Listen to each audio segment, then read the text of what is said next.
Hello viewers, வணக்கம். Welcome to tickling taste. தக்காளி மேலே கொஞ்சமாக பேஸ்ட் போட்டு பாருங்கள், பல வருட உப்பு கறியும் பளிச்சாயிடும். அப்படிங்கிற மாதிரியான டிப் தான் இன்றைக்கி நம்ம சூப்பரான டிப் பார்க்க போகிறோம். அது மட்டும் இல்லாமல் இன்னுமே ரொம்ப உபயோகரமான கிச்சன் டிப்ஸும் பார்க்க போகிறோம். நம்ம சேனலை இதுவே ஃபர்ஸ்ட் டைம் பார்க்குறீங்கனாக்கா சப்ஸ்கிரைப் பண்ணிவிட்டு பெல் ஐக்கான் கிளிக் பண்ணி ஆல் அப்படிங்கிற ஆப்ஷனை கிளிக் பண்ணிக்கோங்க. வாங்க டிப்ஸ்குள்ளே போகலாம். ஃபர்ஸ்ட் டிப் பார்ப்போம். இந்த மாதிரி தக்காளி ஒன்று எடுத்துக்கோங்க. அது பழுத்து தக்காளியாக இருந்தாலும் சரி, இல்லை காயான அந்த தக்காளியாக சரி, அந்த தக்காளி எடுத்துகிட்டு அதை ரெண்டாக கட் பண்ணிக்கணும். கட் பண்ணதுக்கப்புறம் இது மேலே கொஞ்சமாக பேஸ்ட்டு போட்டுக்கோங்க. இந்த பேஸ்ட்டு தான் போடணும் அப்படின்னு கிடையாது, எந்த பேஸ்ட்டு வேணாலும் நீங்கள் யூஸ் பண்ணிக்கலாம். அந்த பேஸ்ட்டு போட்டு தக்காளி எடுத்து நம்ம உப்பு கரை படிஞ்ச நம்மளோட சிங்கில் ஃபுல்லாக எல்லா சைடும் ஃபஸ்ட்டு அப்ளை பண்ணி விட்டுறணும். எல்லா சைடும் நல்லா அப்ளை பண்ணி விட்டதுக்கு அப்புறமேட்டுக்கு நல்லா அந்த தக்காளியை வச்சு இதை தேய்ச்சி விடுங்க. இப்படி பண்ணுறனால நமக்கு அந்த தக்காளியில் இருக்கக்கூடிய சாறு பார்த்திங்கனாக்கா அந்த பேஸ்ட்டோடு கலந்து ரெண்டு வரும்போது நமக்கு உப்பு கரை படிஞ்சிருக்க நம்மளோட சிங்கு பகுதி எல்லாமே சூப்பராக க்ளீன் ஆகிடும். இது மாதிரி வாரத்துக்கு ஒரு தடவை அட்லீஸ்ட் நம்ம செஞ்சு வச்சுக்கிட்டோம்னாக்கா வேறு எதுவும் காசு கொடுத்து பொருள் வெளியே வாங்காமல் நம்ம வீட்டு சிங்கையும் சரி, அதே போல் இதை மாதிரி எல்லா இடங்களையும் க்ளீனாக வச்சுக்கலாம். இதே போல் நம்ம செஞ்சுக்கிட்டே வந்தோம் அப்படின்னாக்கா உப்பு கரை படியாமல் நம்ம ரொம்ப நாளைக்கு இதை மெயின்டைன் பண்ணிக்கிட்டே வரலாம். பார்க்கவும் நம்ம சிங்கு பார்த்திங்கன்னா ரொம்ப அழுக்காகவும் அதே போல் வெள்ளை வெள்ளையாகவும் தெரியாது. தக்காளியை நம்ம ரெண்டாக கட் பண்ணி பாதி தக்காளி தான் எடுத்திருக்கோம். அந்த பாதி தக்காளியுமே நான் தேய்ச்சிட்டு மீதி வச்சுருக்கேன். அந்த தக்காளி எடுத்து இப்போ நம்ம என்ன செய்ய போகிறோம் அப்படின்னாக்கா நம்ம சிங்கில் இருக்கக்கூடிய டேப் இருக்குது பார்த்திங்களா, அதை வந்து தேய்ச்சி விட போகிறேன். ஒரு அரை தக்காளியை வச்சு சிங்கையும் டேப்பையும் ரெண்டையும் நம்ம ஈஸியாக தேய்ச்சி விட்டுடலாம். அதில் இருக்கக்கூடிய பேஸ்ட்டே எனக்கு போதுமானதாக இருந்துச்சு. நான் எதுவும் எக்ஸ்ட்ரா பேஸ்ட் எடுத்துக்கவே இல்லைங்க.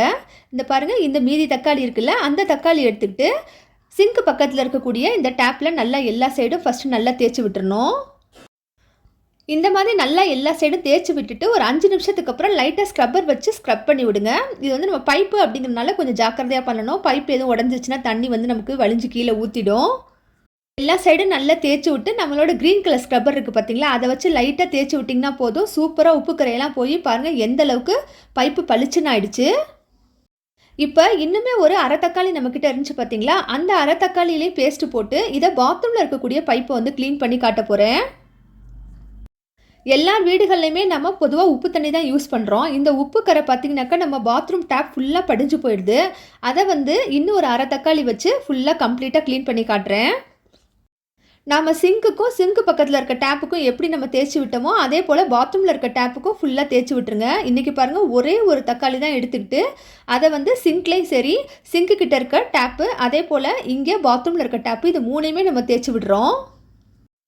நல்லா எல்லா சைடும் நல்லா தேய்ச்சி விட்டுட்டு அந்த தக்காளியை வச்சு நல்லா ஸ்க்ரப் பண்ணி விடுங்க. அதுக்கப்புறம் தண்ணி ஊற்றி உங்களுக்கு வாஷ் பண்ணி காட்டுறேன். வேறு எந்த ஸ்க்ரப்பருமே போடலைங்க, வெறும் தக்காளியும் பேஸ்ட்டும் மட்டும் வச்சு தான் வாஷ் பண்ணியிருக்கேன். எந்த அளவுக்கு பளிச்சுன்னு க்ளீனாக இருக்குன்னு பாருங்கள். இது போல் நீங்களும் உங்கள் வீட்டில் செய்து பாருங்கள். அந்த ரிசல்ட் எப்படி வந்துச்சுன்னு அவசியம் கமெண்ட்ஸில் சொல்லுங்கள். நாம் மெயின்டைனே பண்ணாமல் விட்டுட்டோம் அப்படின்னா தான் நமக்கு ரொம்ப உப்பு கரைகள் ரொம்ப பயங்கரமாக படிஞ்சிரும். இந்த மாதிரி நம்ம மெயின்டைன் பண்ணி வச்சுக்கிறனால நம்ம கிச்சனும் சரி பாத்ரூமும் சரி ரொம்ப எப்போவுமே க்ளீனாக இருக்கும். வாங்க இப்போ அடுத்த டிப் பார்க்கலாம்.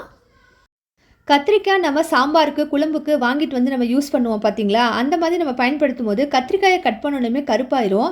இந்த மாதிரி ரொம்ப நேரத்துக்கு கருப்பாகாமல் எப்படி வச்சுக்கிறது அப்படிங்கிற டிப் தான் பார்க்க போகிறோம். கத்திரிக்காயை கட் பண்ணுறதுக்கு முன்னாடி ஃபஸ்ட்டு தண்ணி எடுத்து நம்ம பாத்திரத்தில் வச்சுக்கணும். அதுக்கப்புறம் அதில் கொஞ்சமாக உப்பு சேர்த்து அந்த தண்ணியிலே நல்லா உப்பை கரைச்சி விட்டுருங்க. அதுக்கும் அப்புறமே இந்த கத்திரிக்காயை கட் பண்ணி இந்த தண்ணியில் போடுங்க. பொதுவாகவே எல்லாரும் கத்திரிக்காயை நம்ம கட் பண்ணி தண்ணியில் தான் போடுவோம். ஆனால் இன்றைக்கி உப்பு சேர்த்து போடணும் அப்படிங்கிற டிப்பு சொல்லியிருக்கேன். அதே போல் கத்திரிக்காயை மேல்வாட்டமாக போடாமல் அந்த வெள்ளை பகுதி தண்ணியில் படுற மாதிரி போட்டு விட்டுறணும். இந்த மாதிரி நம்ம செஞ்சோம் அப்படின்னாக்கா 1/2 மணி நேரத்துக்கு மேலே கூட கத்திரிக்காயோட கலர் மாறவே மாறாதுங்க. பருப்பு வேக வைக்கிறதுக்கு முன்னாடி கூட இந்த மாதிரி கத்திரிக்காயை கட் பண்ணி போட்டுட்டு அதுக்கப்புறமே நம்ம குழம்பு சாம்பார் இதெல்லாம் வச்சோனாலும் ரொம்பவும் டேஸ்ட்டாக ருசியாக வெண்மையாக இருக்கும். வாங்க இப்போ அடுத்துட்டு பார்க்கலாம். இந்த முட்டை கிண்ணத்தை நம்ம கழுவுறது அப்படிங்கிறது ஒரு பெரிய வேலை.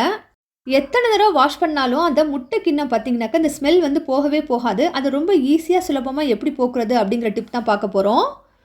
நிறைய வீடுகளில் கிண்ணத்துலேருந்து முட்டையை போட்டு அடித்து நம்ம சாப்பிட்ற பழக்கம் இருக்கும்.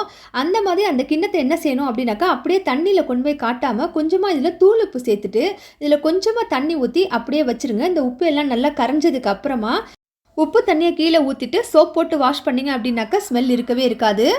இன்னைக்கு சொன்ன டிப்பெல்லாம் உங்களுக்கு ரொம்ப யூஸ்ஃபுல்லாக இருக்கும்னு நம்புறேன். பிடிச்சிருந்தா உங்கள் ஃபேமிலி, ஃப்ரெண்ட்ஸ், ரிலேஷன்ஸ் எல்லாருக்கும் ஷேர் பண்ணுங்கள். சப்ஸ்கிரைப் பண்ணுங்கள் நம்ம சேனலுக்கு. தேங்க்யூ ஃபார் வாட்சிங்.